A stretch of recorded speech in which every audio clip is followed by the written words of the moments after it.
Bonjour tout le monde, good afternoon. Je suis extrêmement heureux de vous accueillir aujourd'hui pour une nouvelle conférence virtuelle. I am delighted to welcome you today for a new virtual talk. For those who are live or for those who will watch on demand on YouTube starting tomorrow. For those who don't know me, my name is Florian Martin Barito. I am an associate professor of law and the director of the University of Ottawa Center for Law, Technology and Society. I am also the director of the AN Society initiative that is co-presenting this event. For today's virtual talk, I am delighted to welcome Dr. Payal Arora to engage us on innovation and development policies in the Global South and to rethink AI for the common good.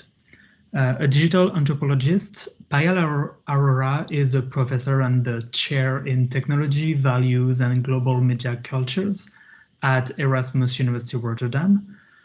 Forbes named her the next billion champion and the right kind of person to reform tech, and she received the 2020 Prose Award for her latest book, The Next Billion User, that I highly recommend you to read.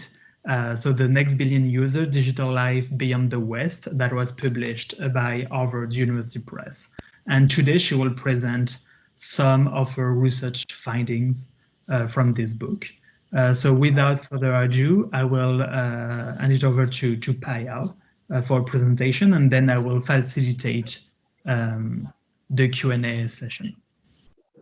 So Payal, I will invite you to take control, perfect, of the presentation, and the floor is yours. Thank you so much. Thank you, Florian. Just to be clear, should I be putting the video on? Because I don't seem to be able to do that. Is that in your control? The camera, I mean. All right, well, let me get started. Thank you so much for, okay, sorry, I see that the video isn't working. Anyway, I guess that's that. I will just have to, you guys have to just imagine me, right? So let me get started. Thank you, Florian, for the introduction. It was, really brings back good memories because Florian and I met in Rio, and we traveled through Brasilia and a few other places in Brazil in 2015. And actually that was the time when I started to write this book and think about these issues. And some of it has made it into this book. So, well, the book is, as you can see, is The Next Billion Users. And I'd like to focus this talk on one particular chapter, which is about, do the next billion users need more innovation? Now, obviously, this is provocative. And the way in which I'm framing this is the way innovation has come to mean in these contexts, conceived by technology companies, by development agencies, and the kind of damage it does when it is reframed in ways that suit corporate interests or in extremely condescending and paternalistic perspectives, which is very much part of the Bretton Woods, emergence of the post-colonial project. So how do we proceed here? Now, what is I find very interesting, now this book, has now already been out for a year, and it has gained a life of its own. And I'm sure some of you who've written books have gained an audience which you could not have perceived, as the core audience of your book. And so I find myself very much talking to business communities and tech industries. In fact, the book itself was recategorized by the American Association of Publishers that awarded me the Prose Awards from the media studies and anthropology category to the business category. So you have to understand, as a digital anthropologist, I won the award under business category. So how is this happening, right? Obviously, this is because it is, very much desired in today's AI economy, right? There's a lot of pressure on nations that if they do not capitalize on big data and particularly get on board with the whole AI, mantra, then they will be left behind. Companies feel that if they don't have these enormous amounts of data and they aren't able to capitalize on it, to automate, to rethink, to do predictive analytics, then they're going to be left behind. They will lose their edge. So there's much momentum. But if you're looking at sheer data, there is the need to go where the data is, right? It is the new oil. And where is the data? Of course, in countries with massive amounts of populations that are fast coming online. Yet, what is interesting is that it is not marketed and it's not framed as a business opportunity, as an investment. In fact, recently, if you saw the headlines on how Facebook frames its underwater cables, which is going to provide internet connectivity to many African countries, it is framing it as something which is of an altruistic mission, right? That is doing something good. And I find that very fascinating and, of course, very misleading, because when you have that mindset, you're sort of not being accountable to the ways in which these consumers, who are actually more than just consumers, they're citizens with rights, are being commodified. What are the trade-offs that are ensuing, right, between low-income countries as these corporations go in to do their, good in massive ways and deep investment, and thereby create hyper monopolies in an already tech oligarchy system. So we are indeed in a very troubling time. So it's not just about the next billion users. The next billion users is part of a bigger, goal of recreating the web. And the next web is more of a framing, because if you look at two countries alone, India and China, they constitute a majority of the users in the world. And remember, they haven't even made the 50% mark yet, right? That should really give you an insight as to why the companies are rushing full throttle to capture this market, because it's enormous amounts of opportunity for feeding, the new innovations for the future, and thereby capturing entire markets and entire countries. But who are these next billion users? As my work has revealed now, my book is based on about a decade of ethnographic research, starting with India, which is the country where I'm from, and moving to Brazil, South Africa, Namibia, and currently Nigeria, and and other parts like Macau. So, and of course, working with a lot of other beautifully written ethnographic work is, revealing that these next billion users are, substantively young, right? You're talking about 40 to 45%, but in certain parts like sub-Saharan Africa and South Asia, it can go as high as 60% young people, right? So you can see that huge market opportunity. And we're talking about 85% of them are outside the West, right? And this is coming from significant portion of them are in low income status, right? So they come from low income communities with precarious conditions. Like we're talking 1.5 billion of them live in informal settlements, often illegal, and it's going to go to double that by 2030. So yes, they are a very precarious group. Less women than men, and that's a whole discussion we can have. So it's much more male oriented than female. It's also, what is interesting, the internet is the poor person's leisure economy.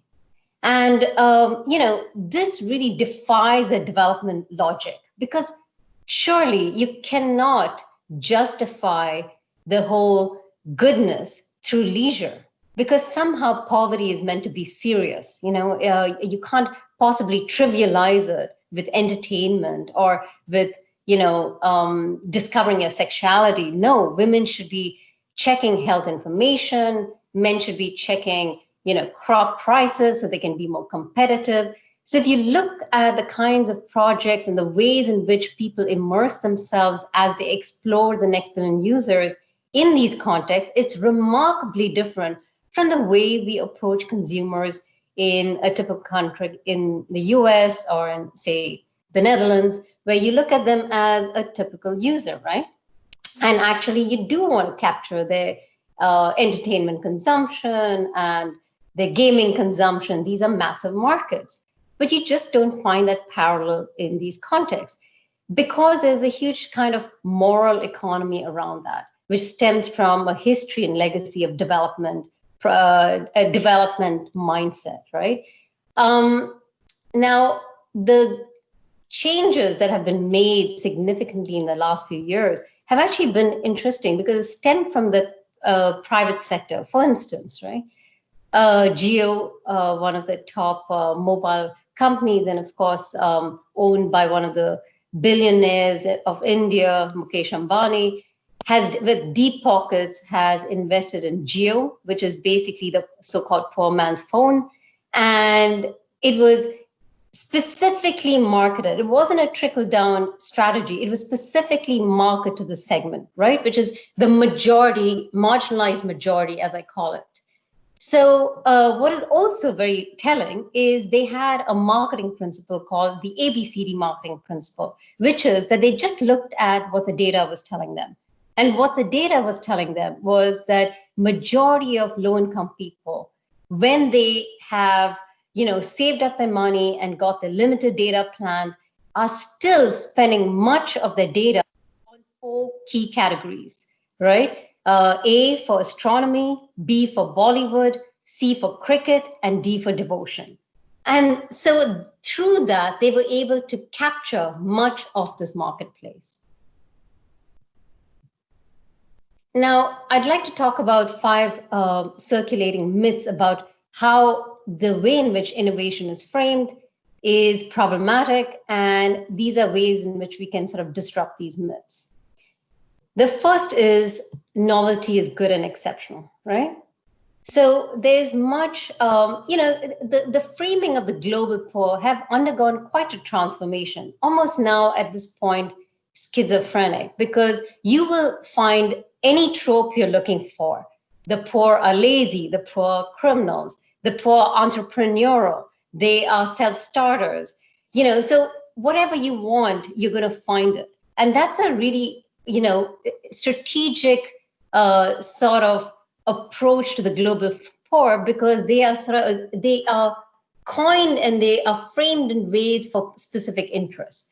For example, in the recent decades, the business circles have started to frame them as innovators, entrepreneurs. In fact, scarcity is a ripe ingredient for innovation, as a lot of the new business books on how to tap the global south has framed them, right? So of course, you need to ask the so-called poverty experts who are the global poor. So there's books and work on the Jugaad innovation. Jugaad means improvisation, which is basically showing how people are constantly creative, because when the state fails them, the market ignores them, they are still able to pioneer innovative solutions to meet their needs and actually wants. But rather than romanticizing it, I actually have been pushing back and building on also studies that have come out in the last decades showing that, on the contrary, this is deeply disturbing because it is institutionalizing precarity, institutionalizing, a very dangerous situation. For example, in the photograph, as you can see, these sort of jugaading of sort of tinkering with automobiles actually have created high death rates on the roads in India. So it is not a solution that you want to institutionalize, right? Or diluting of milk, for example. Sure, these are also jugaad innovations, but it is not something we would consider as a hacking that we need to incorporate into our social systems.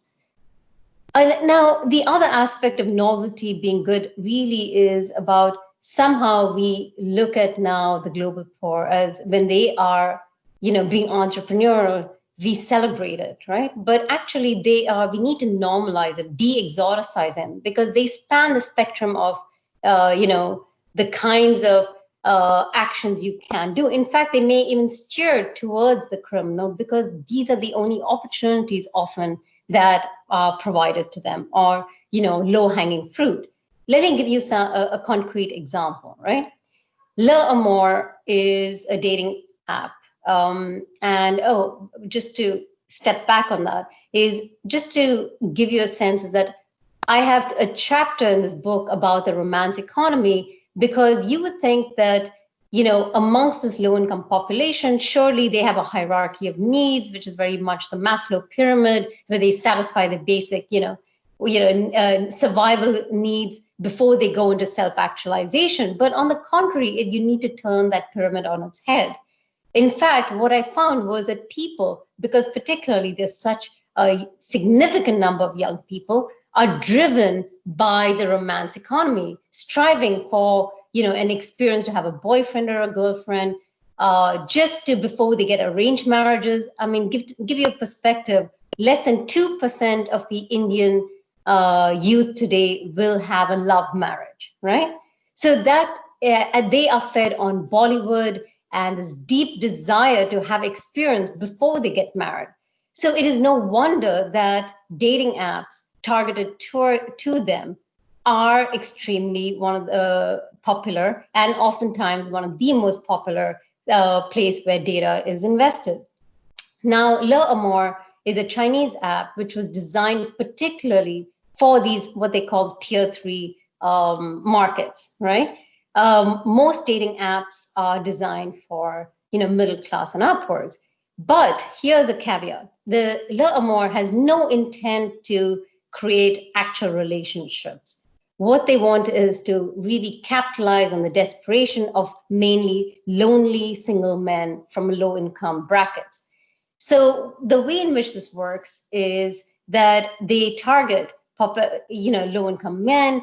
There's they put millions into advertising on Facebook, and so you download it. It says, here are these girls who just are desperate to talk to you, and then you get these girls who are like sending you messages constantly, but you so want to communicate with them, but you realize that you need to put in a top up of, say, 199 rupees.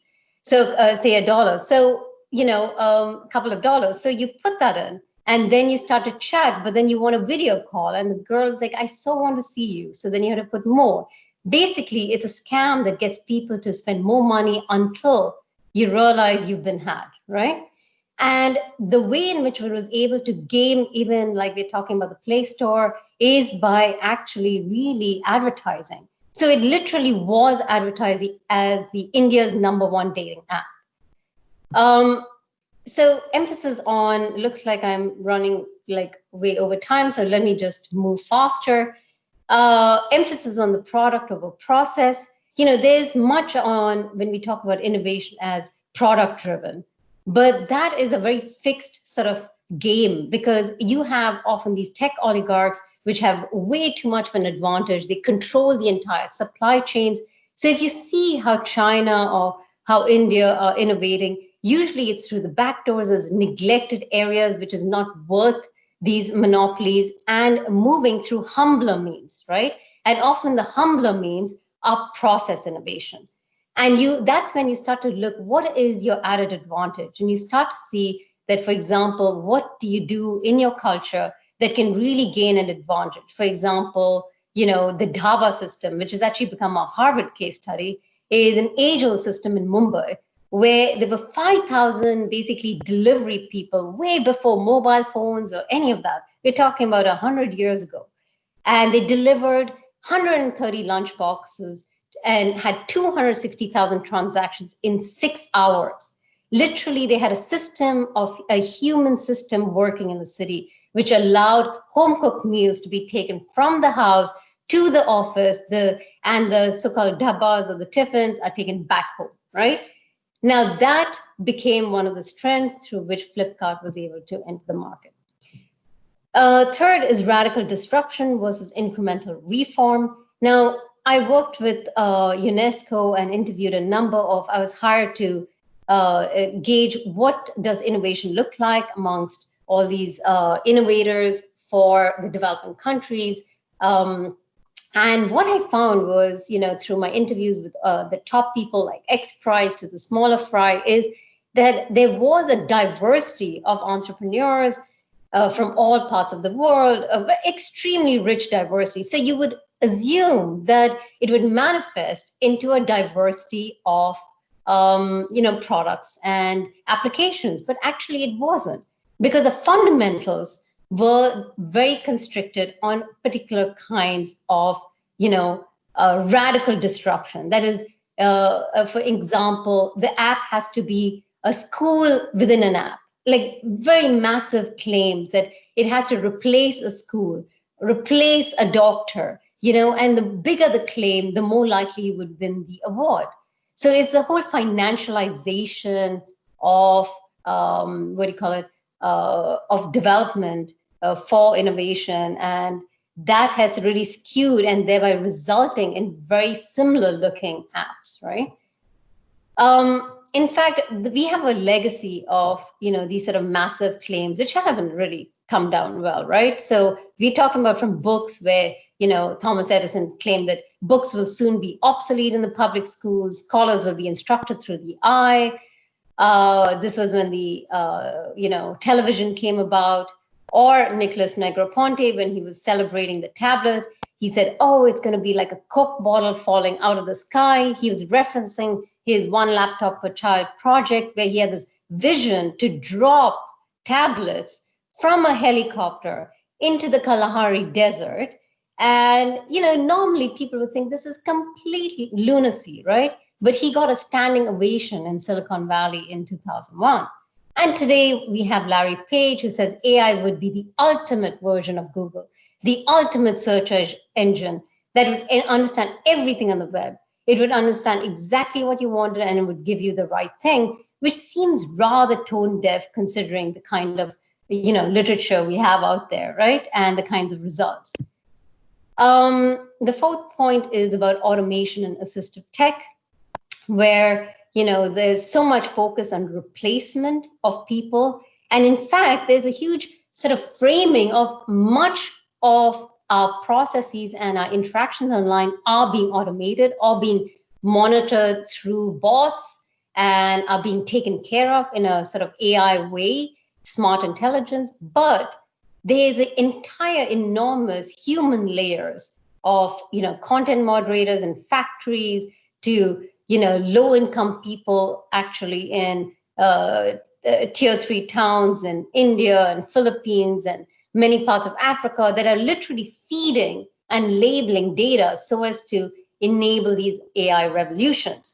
And all that is not getting captured because they have signed these agreements where they cannot disclose that they're working for these companies, thereby appearing that, it is genuinely autonomous, right? So I actually frame it more as assistive tech, because when we start to frame it as assistive tech, then we actually will have a better, kind of question that we will start to ask, like assisting whom? Who is actually assisting for what purposes? Which means we bring the human into the equation again, right? Because otherwise, this is what happens, right? The two pop stars, for example, of development, like Sugata Mitra, who loves to sort of create a reductionist worldview of people so as to sell his idea, right? So, for example, he says that in his minimally invasive education, as he frames it, we are describing a part of our planet where children with nothing, right, other than a street side computer are able to answer tests on their own. They have no teachers or educational support from their parents or anyone else in the community. Now, this is very, very dangerous because actually Sugata Mitra won the TED Award for his education interventions, which is basically inserting a computer into a wall and allowing the organic process and the self-organizing learning abilities of children to just let them figure it out and teach themselves. We now have a decade of evidence, including my work, which has shown this just doesn't work. And also, it really, by creating a reductionist perspective of entire communities, it becomes a very dangerous precedent, right? And last is about the silence of trade-offs. I'm currently working on a project on with colleague Natasha Roche on AI enabled anti-poaching devices like Intel to reduce the poaching of animals in national reserves. And what we found is, and we're in the midst of this project, is some very deep, findings. For example, that these sort of AI-enabled tools are also enabled to shoot to kill the poachers that enter these territories, right? And your gut level instinct should be that, okay, that doesn't sound humane. But we are part of the militarization of conservation, where entire militias are going in to get these rhino horns, because one rhino horn will get you 180,000 euros versus the animal itself, which is to maintain it through tourism, is 18,000 a year. So you can see there's such tremendous incentive to militarize, and so entire militia go in with that. So if you are a ranger working for conservation, the only way for you to fight back is to militarize yourself, right? Which means in terms of trade-offs, what they really need is not so much intelligence in terms of where the rhinos are and where the poachers are, but what they need is guns. What they need is vans that can go fast. What they need is development of roads, because it takes them 4 hours. So what's the point of being alerted that you have a poacher in point X if it's going to take you 4 to 6 hours because the roads are underdeveloped? And I can go on, right?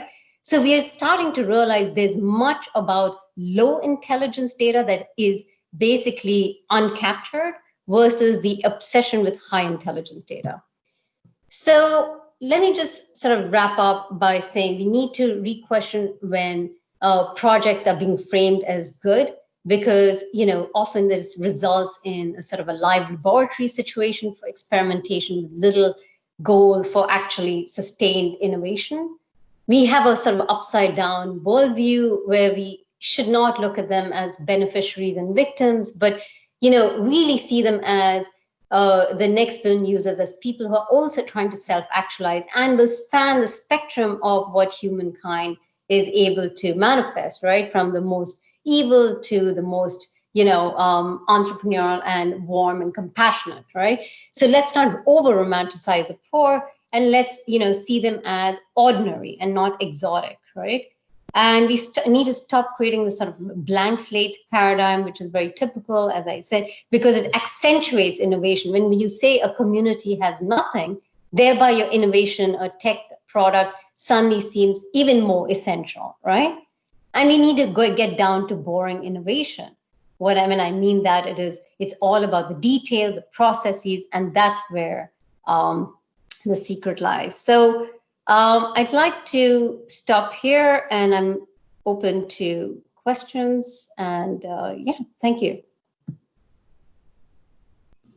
Thank you so much, Payal. Maybe you could try to reactivate your video, so there should be like the camera. I know, I'm trying to, but it's I literally click on it and it doesn't click. So I think it's the browser. Okay. Sorry. Try plugging. It says try unplugging and plugging in your webcam. Strange. But I'm on my, yeah, exactly. And you're still online. This is what matters. So I will invite people to ask their questions in the conversation tab. So you can click on the chat bubble as displayed on the screen. So me, I have like some comments, and so I've been like reading your book, and so first it was kind of awesome and also interesting, to read some part where like I was there when you had those meetings, as you said, like in Brasilia, etc. And also some of the comments you made, about like the big tech, the savior complex, and the Facebook like underwater cable. I don't know if you remember that conversation we had with some Facebook LATAM executive in Brasilia about like their internet.org project, where basically they're like, oh yeah, we we're providing internet to the world. We're like, no, you're just providing Facebook access. Yeah, I do. Actually, it's interesting because we went from there to Google, right? And Google said, yeah, so there was this big tension between the two. Yeah, it was interesting. No, exactly. And the conversation you said about like consumer citizen rights, and there is that like building scholarship, especially like including like in the North. We're just about to publish a book about this with some colleagues. But maybe because I think I saw something on your slide, and I think you skip it for the sake of time. But I would like to maybe hear you about what may have changed for the best or for the worst with COVID-19, especially like in the global south regarding those kind of policies. And you mentioned like tablets and video for education. Looks like what education, at least in the Northwest, was needed to be digital was just a pandemic. Now we're like all online, but also and you discussed this a bit in your book about like the North using basically the global South as guinea pig to test policies, to test technologies, and you had that citation from Kai Fu on your slides where it said basically, well, if you want to try something, just go try that in the South because there is nothing, no one. It's like your playground. And I know that during COVID, there's been the same kind of conversation, especially in Europe, where like some people are like, yeah, go do your test in the South, but that's for the best. So yeah, maybe if you could, I don't know if you had time to research this or like Yeah, so actually there's been a lot, like, in the lockdown period, I've been talking about quite extensively on numerous webinars on COVID and education with UNESCO and all these different organizations, development organizations, and also, COVID across board, right? From migration to, it's basically infusing our imagination in our everyday lives, and every aspect of our scholarship, our thinking, our society is basically, marked like with how has this changed? Let's re-examine this as a sort of pre and post COVID. So indeed, for example, in education, as in we have seen that, of course, there is an enormous push, and it's more humbler, right? Like I said, the boring innovations. It's simply as the government needs to get companies to give much more free top-up data, because majority of these populations who are the most impacted, as we've already found, and this is not just in the global south, but across the world, is the people who get more impacted are, of course, in the lower income segment. It is also aligned with more of the racial inequality, gender. It's deeply gendered. For example, domestic violence has gone up, and remarkably so. If we look at what's happening in Brazil and India, it is quadrupled, and with already devastating statistics.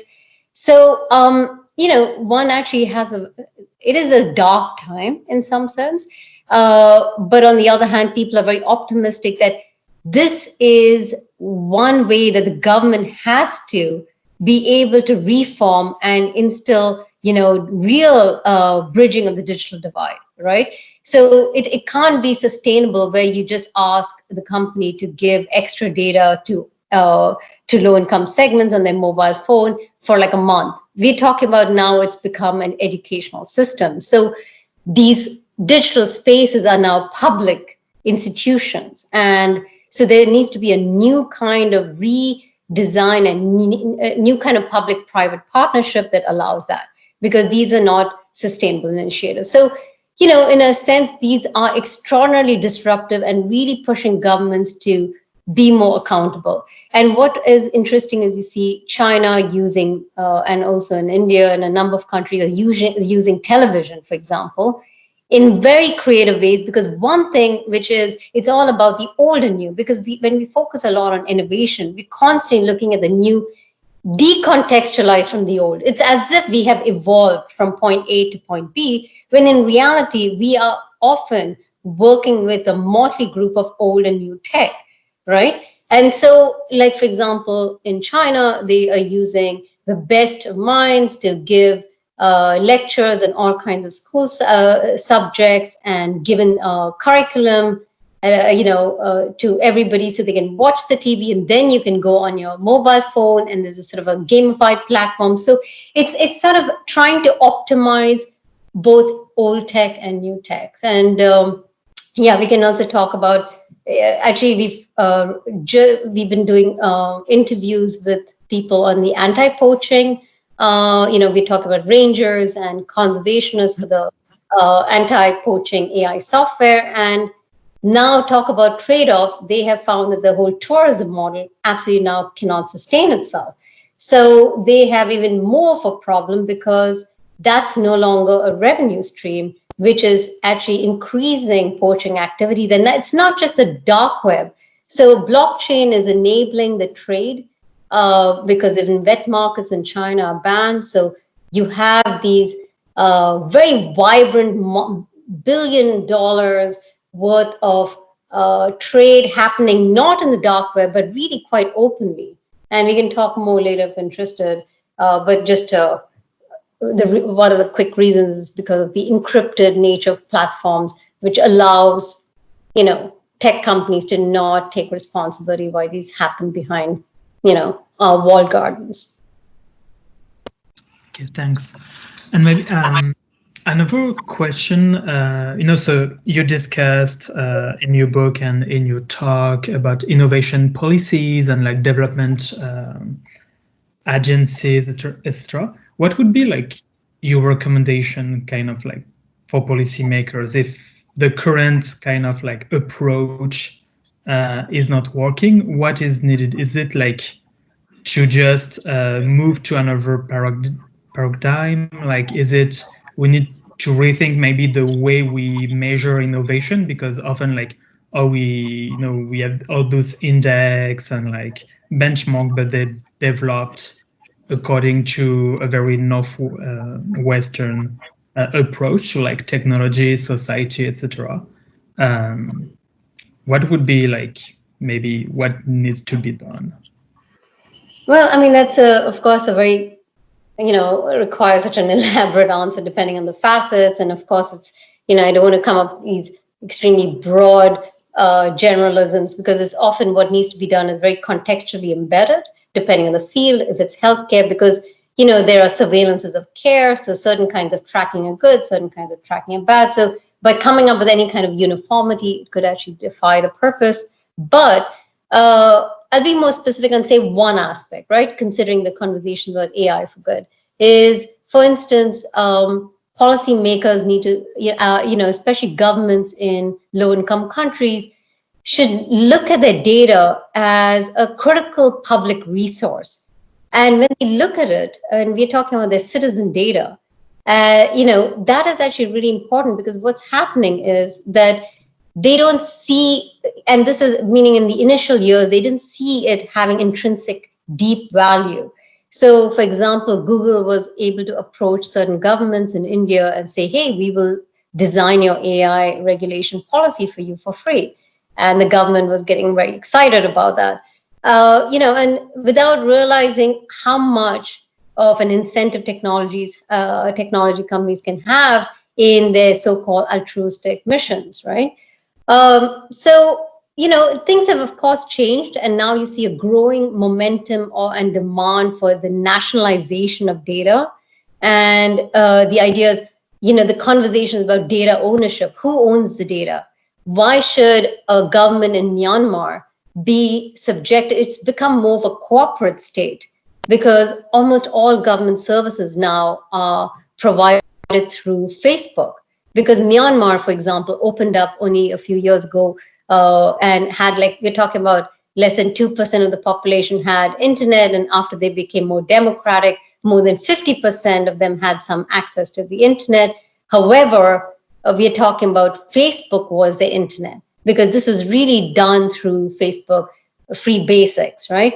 So people actually believe Facebook is the internet out there, and an entire all aspects of the government built and created outreach services. So a lot of that data is actually in the hands of tech companies, which means they have enormous power over states to be able to make decisions on how data is assessed, etc. But I've been sort of pushing for a much more nuanced conversation, because we're focusing way too much on data ownership, which can be tremendously expensive.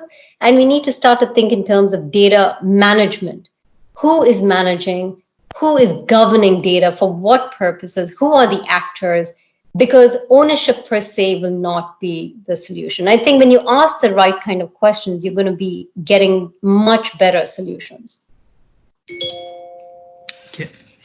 Another question is, so you mentioned several times, and also like in your answers, the digital divide, and there has been like a lot of scholarship about the South, but not just also like in the North. And I believe that some of the lessons that you draw from your research would be of utmost interest for Canadian policymakers, because we also like have issues here to connect remote communities, etc. And so could you tell us a bit more about like what you've seen with the digital divide? And like in your book, you explain like that connectivity is not everything, or at least not the way usually like people will understand what kind of connectivity is needed. And I think you call this like the leisure divide. So yeah, maybe if we could hear you about this, that would be great. Yeah, so I actually am pushing against the framing of digital divide, because it gives a sense that there are the digital haves and the have-nots, and it's almost that when the technology is on the right side of the divide, so and your well-being and fulfillment is in alignment with that. So if only you can cross that line, you are so much better off, right? When in fact it depends on how these technologies are used, for what purposes, which can actually become, be turned against you, right? Like, for example, we have much evidence today in terms of tracking technologies where you can be much more targeted. And particularly, we have to keep in mind the global South, there is far more authoritarianism. And now that's even a question that applies across the world in terms of the enormous amounts of power that governments are yielding, whether it's in the UK or in Canada or the US, where they can actually use their data against citizens, particularly on extremely divisive policies, right? Yeah. So it is very much in alignment with the current political landscape of, are you with me or are you against me? And definitely in alignment with being against certain minority groups, etc. So there's that, as well as, actually I was, I believe I was in Canada last year because of this massive outrage of this small community. I think it was a small little town that Google decided to, smartify it for free. And it was, they said, oh, there wouldn't be any cost to the citizen. But then, and it almost got passed, and people got really concerned. And we're talking about small NGOs started to protest. And at that point, and this was in Toronto, that people said, okay, we need to put a stop to this, because we're talking about cameras and surveillance cameras on streets and public spaces. So because their claim was that they could make the entire town smart in terms of from traffic to giving government advice on where people are congregating so as to disperse them for tourist purposes, etc., which could help the government, except it would be an entire Google town, right? And so, and you see this happening even like, I was just listening to a podcast about, the idea of space travel now becoming completely corporatized. Now, Elon Musk, before it was a national symbol, it was something that was dictated for national interest, and now you have Elon Musk's, turn that around into basically, let's see how we can corporatize space and maximize and optimize it, right? So it's that kind of direction is rather problematic. Yeah, no, to insist maybe more on like digital literacy than just like connectivity, because once you get people connected, they need to be able to understand those tools and the risk, especially today with like AI and privacy. Oh yeah, of course. I mean, thankfully, we have sort of become much more mature in our understandings of what is considered a digital, like what's the bottom line, right, in terms of the rights to digital connectivity.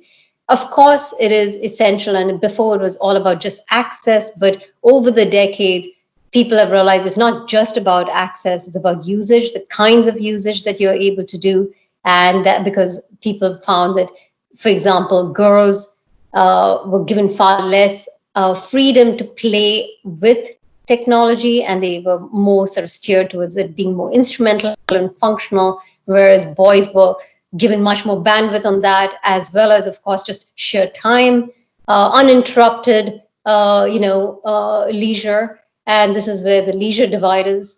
And today the idea is that with massive amounts of unemployment amongst young populations in the global South, they are very much spending disproportionate amounts of their data on purely leisure activities as a coping mechanism to ward off mental depression and a variety of other reasons. And of course, desperately seeking out, alternative communities, particularly if they're in very repressive regimes, communities of empathy. So we find even their usage is much higher. Like statistically, the average Chinese user spends 3 times more time online than the average American user.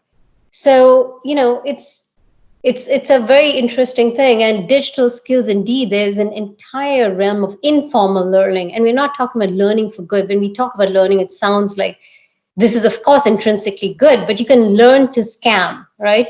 You can learn to create revenge porn videos. You can learn to do a lot of like fake news so you can get more hits and more polarized content so you can commodify your content. So that is also learning, but learning towards what purposes? And so that's also, we need to sort of disengage learning from a sort of moral paradigm. Mm. And I think also something that's interesting in what you just said, and one of the points you made in your book is, so like in China and other countries, there's been the development of like data forms, like especially for the gaming industry, etc. And I think, and also like for misinformation, I think it's quite interesting the fact that we don't react the same way when it's like someone from the global South was like producing that kind of data that's kind of hacking the rules of the game, compared to when it's like someone from Europe or from the US or from Canada. So maybe if you could discuss a bit this. Yeah, so there's this, interesting difference about when you, like this whole literature on hacking, is very valorized as you can tinker, you can hack, and it's kind of cool. In fact, you look at a lot of these sharing economy platforms from Airbnb to Uber. What do? They broke the rules, so to speak, right? You look at a system which is not as, optimizing for the vast populations, not as inclusive, perhaps not as, efficient, and you go from back way and find these loopholes and you hack your way, and thereby new products and services are created. And few have, of course, only when Airbnb or Uber reached its massive scale that it was, that people began to, of course, get extremely concerned and regulations followed. But in its initial years, people, really appreciated it and really loved it. There was this huge sort of fandom created around that. And in fact, it was almost valorized as, deeply democratic and even environmentally friendly, right? The idea that you are optimizing under-resourced, goods and services like a car parked in your garage, And so you're really doing something which is in alignment with an ethical consumption. Now, that kind of mentality does not get applied often to, though depending on where these users are coming from. And I give examples, for example, like the gold farming communities, where a lot of these people who create these cyber goods or play on the behalf, so you can, if you're a gamer and you have to go to work, you want to just sort of cheat your way a little bit and you want to get a leg up, you basically outsource or buy a cyber good or service, or you allow someone to take over and push your profile further.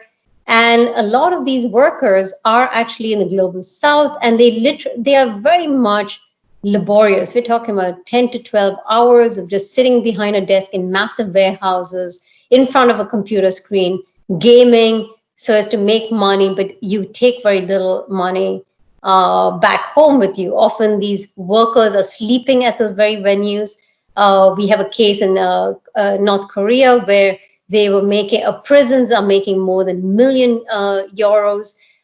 just based on using their prisoners to do gaming because they found it to be very lucrative. There's been a lot of coverage on that, and yet people have demonized it and also have said, there's extraordinary amounts of racism against these kind of laborers on the grounds of righteousness, that this is completely wrong, this is unethical, but this is breaking the rules. But actually they're just as much entrepreneurial as the ones out here. When you start to tinker and break the rules, you're meeting a need, right? So it's actually an interesting sort of duality which doesn't sort of travel very easily across board. And I believe these conversations really need to intersect for us to have a sort of global approach to these kind of paradigms. Okay, thank you so much. I see that we are almost running out of time, so I would propose that we stop there. Thank you so much again, Payal, for joining us today to share your great work. Thank you again for everybody who joined us today for this virtual talk. And I will invite you to join us again next week, so next Wednesday, for a talk around kind of some of similar issues with Nagla Risk from the American University of Cairo. We'll discuss AI, data, and equality in the Middle East, but especially in Egypt, and like women were already like ignored by the policies, and now with COVID, it's getting worse and worse for equality in digital context. So we're gonna discuss this. You have the details in the comments, and also next week we're gonna launch a new kind of event, so the virtual workshop, that time on Tuesday, on the latest Federal Court of Appeal decision in copyright. So Tuesday, 2 p.m. you have all the details on CLTS website. Thank you again for joining us today. And thank you so much, Payal, for your time and for your talk. Thank you, Florian, for the invite. And my apologies, everyone, for not having the video working, but I hope that way we got to treat it like a podcast and yes, multitask, shall we say. So anyway, thank you so much, and hope one day we can connect in person. So bye. Hopefully. Thank you so much. Bye. Bye-bye.